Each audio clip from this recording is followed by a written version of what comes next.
Bismillahirrahmanirrahim. Assalamualaikum warahmatullahi wabarakatuh. Sahabat semua, kali ini kita melihat bagaimana sebuah partai terbesar di negeri ini merasa besar kepala. Luar biasa kalimat-kalimat yang disampaikan baik oleh ketua umum maupun sekjennya. Ketua umum menyampaikan bahwa seluruh kadernya adalah petugas partai. Ya, kita ini sudah dengar sebetulnya dari tahun 2014-an ya, saat Pak Jokowi mau naik. Dan meskipun itu dikritisi oleh berbagai pihak, Ibu Mega tetap saja kekeh gitu bahwa Pak Jokowi adalah petugas partai. Dan petugas partai harus mengikuti kehendak pimpinan partainya. Kalau cuplikannya begini, petugas partai harus menurut apa yang ditugaskan partai kepadanya. Dan kalimat lain yang saya soroti pada pertemuan itu adalah bahwa Ibu Mega mengatakan kader PDIP itu orang langsung tahu dari matanya. Ya kayaknya memang itu beneran terbukti ya. Jadi kalau ada politisi yang kemudian tertangkap OTT KPK, dugaan kita sudah langsung, oh ini dari PDIP bukan ya. Jadi mindset rakyat jelata saya kira sudah terpatri bahwa partai yang paling banyak melakukan korupsi ya partai PDIP. Dan itu didukung oleh data yang menunjukkan faktanya memang begitu gitu. Tapi kemudian sekjennya Hasto ini dengan jumawa mengatakan bahwa kami tidak mungkin berkoalisi dengan PKS dan Demokrat. Ya sah-sah saja ya, di era demokrasi begini orang ya boleh-boleh saja menginginkan untuk berkoalisi atau tidak. Tapi saya rasa dalam kondisi hari ini yang jelas-jelas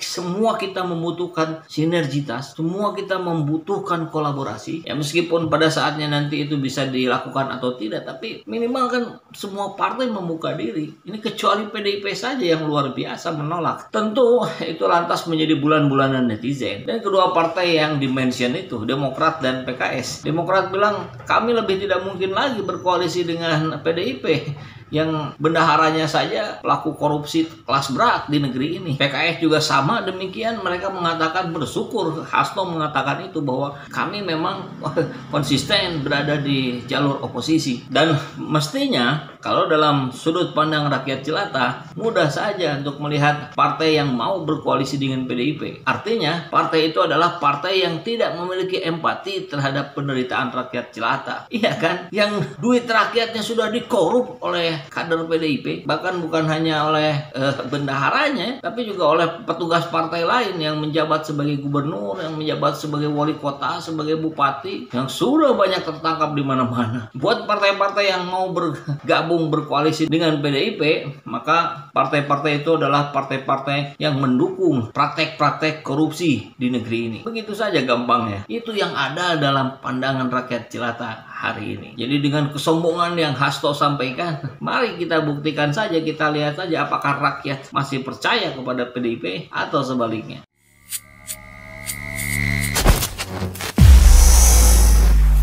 Sahabat aja channel semua, kita lihat ya. Mohon maaf kalau saya pakai istilahnya bluffing ini dari kubunya PDIP yang merasa Ganjar terus naik elektabilitasnya. Padahal kita tahu yang menaikkan elektabilitas itu adalah lembaga survei. Dan lembaga survei seperti kita ketahui bersama dengan terus terang siapa Saiful Muzani mengatakan ya memang kami dibiayai oleh partai politik, oleh calon presiden dan sebagainya. Bahkan Muhaimin Iskandar bilang ya memang itu dibayar kok, gitu aja kok repot. Artinya yang memang sudah clear, ada pesanan yang barangkali ya kalau beberapa pihak mengatakan dua hasil yang dimunculkan, yang diproduksi oleh lembaga survei, satu diberikan untuk kepentingan internal mereka, yang bluffingnya itu yang dibuat untuk menggiring opini masyarakat gitu. Jadi hari ini rakyat sedang terus-menerus dari berbagai arah sedang digiring opininya bahwa Anies Baswedan elektabilitas turun. Padahal fakta di lapangan menunjukkan sebaliknya gitu. Tapi ya oke lah ya. Kita akan coba melihat pembahasan tentang katanya Ganjar sudah sangat pede akan memenangkan, bahkan akan menang satu putaran. Terus buat apa kemudian Hasto ngajak-ngajak Partai Demokrat gabung? Bahkan mengiming-imingi sedikit lah ya dalam tanda petik AHY menjadi cawapresnya Ganjar gitu. Kan mohon maaf saja saya juga jadi mengatakan ini seperti yang linglung gitu ya. Linglung atau memang strategi yang nggak masuk akal yang sedang dilakukan oleh PDIP hari ini. Kita lihat ya, ini judulnya Hasto Linglung, merasa akan menang, ya, Ganjar tentu maksudnya ya, malah tampak makin takut pada Anies Baswedan. Ya, kenapa? Karena kita jelas ngelihat kalau memang PD, ngapain ngajak-ngajak Partai Demokrat, ngapain masuk-masukin nama AHY. Tapi ya, alhamdulillah ya, syukur alhamdulillah Partai Demokrat tidak bergeming mengatakan bahwa capres kami adalah Anies Baswedan. Mbak Puan sendiri yang tadi membukanya paham bahwa saat ini Demokrat tengah membangun sebuah koalisi perubahan. Kemudian tentu PDIP sendiri juga sudah kita ketahui telah mendeklarasikan Mas Ganjar sebagai calon presiden. Sedangkan koalisi perubahan, capresnya adalah Mas Anies Baswedan. Ini yang kemudian membuat mereka kalang kabut, semaput gitu. Ini kok nggak bisa diobok-obok ini ya, koalisi perubahan. Ya karena tegas mereka menginginkan perubahan yang lebih baik untuk negeri ini. Itu saja gitu.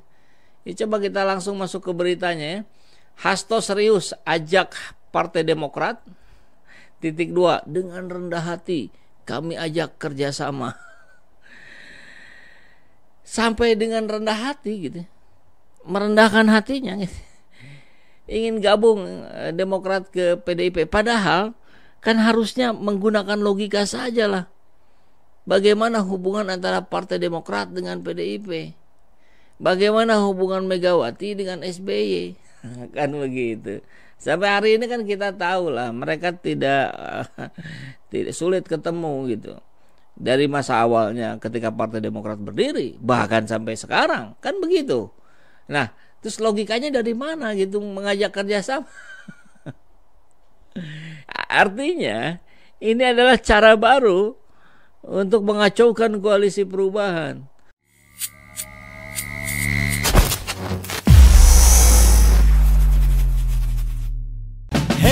Penguasa, ini kami rakyat jelata. Engkau ada untuk siapa? Hei penguasa, ini kami rakyat jelata. Mau sampaikan semua keluh kesah. Bekerjalah dengan hati pakai empati. Jangan banyak intrik, apalagi bikin taktik.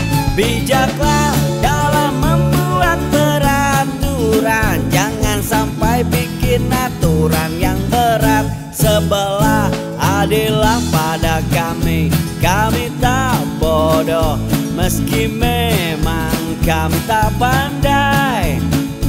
Tapi kami berjanji akan tetap mengkritik sesuai